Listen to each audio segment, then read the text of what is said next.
In January 2017, something suspicious was discovered at the African Union headquarters in Ethiopia. An IT engineer noticed that the building's servers were connecting to a server in Shanghai, China during the night and were uploading emails and audio files. What made this discovery even more surprising was that the African Union headquarters, which was completed in 2022, was entirely paid for and built by the Chinese government. This $200 million building was a gift from China, and Chinese engineers had set up the servers. It seemed like they intentionally left a way to access these servers easily. When the African Union's IT team found out about this, they removed the Chinese servers and put new ones in place. The Chinese government even offered to reinstall them, but the African Union declined. During a security sweep of the building, local experts found hidden microphones in the furniture and walls. This meant that the entire building was secretly recording audio and sending emails to China for 5 years, revealing China's covert actions within the African Union. This situation is a symbol of China's activities in Africa. China has been rapidly getting involved in Africa by building important things like roads, trains, dams, mines, and ports, all funded and constructed by China. These projects show how China is becoming a major world power and how it is exerting its influence over Africa. There are valid questions about why the headquarters of such an important African organization was entirely built and controlled by Chinese construction, labor, and money, raising concerns about China's increasing power in Africa. Let's break this down in a straightforward way. When a country becomes more powerful, it often starts looking beyond its borders, both economically and militarily. Take China as an example. About 50 years ago, China was a very poor nation with a vast population, but over time, they decided to open up to the world. They used their large population as a source of cheap labor, which fueled an economic explosion.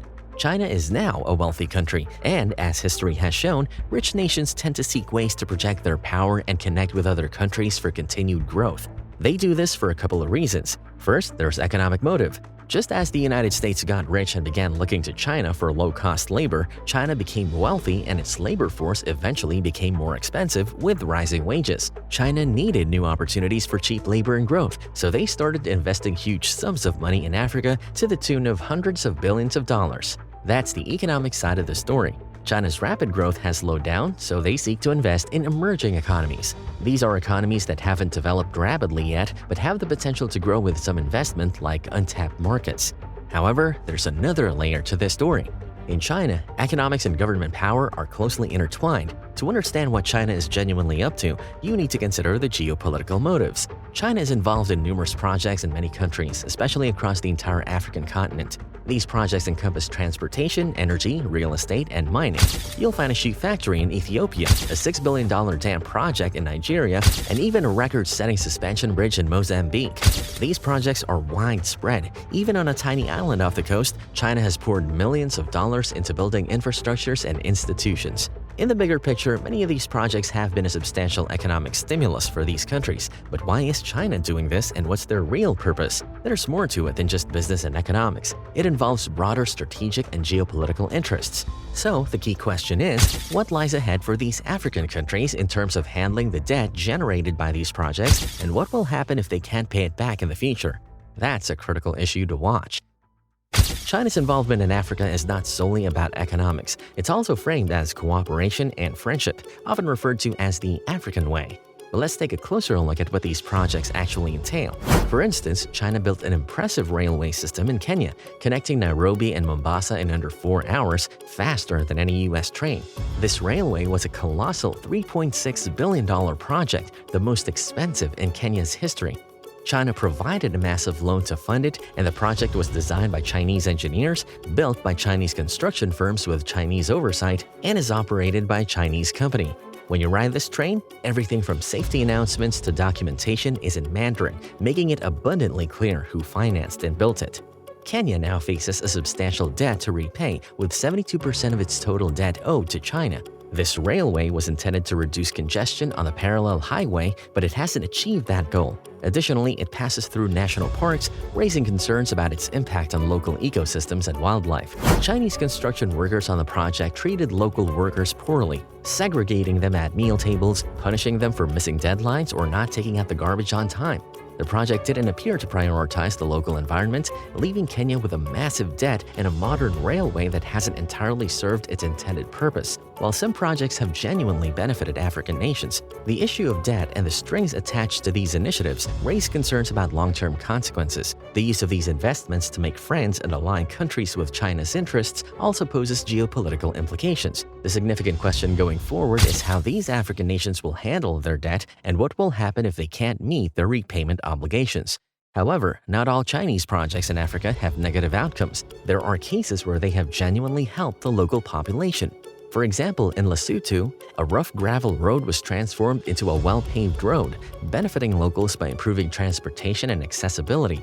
This shows that there is a mixed bag of results when it comes to China's investments in Africa.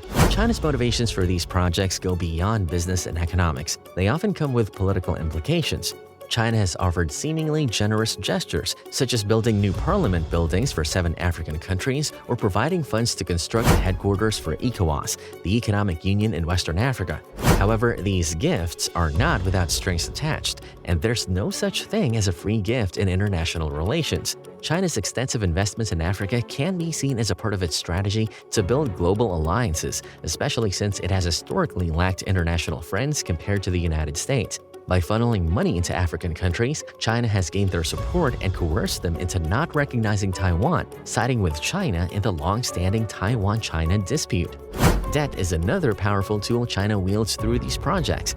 John Adams' quote, "There are 2 ways to conquer and enslave a country. One is by the sword and the other is by debt," is relevant in this context. Many of these projects are funded by Chinese loans, causing African nations to accumulate significant debt. When a country owes another a substantial amount of money, it grants the creditor considerable influence. This financial power dynamic can become a serious concern if countries cannot meet their debt obligations in the future. The case of Sri Lanka serves as a real-world example of the potential consequences of these Chinese loans and investments. In Sri Lanka, China financed the construction of a port with a significant loan. However, as time passed, Sri Lanka found it challenging to repay that debt. In 2017, China proposed a solution. Sri Lanka could not pay off the loan, but could instead lease the port to China for 99 years. This created concerns about ceding sovereignty over a piece of territory to China, with potential military implications. This scenario sets a worrying precedent that could be applied to many African nations that have accumulated substantial debt from China.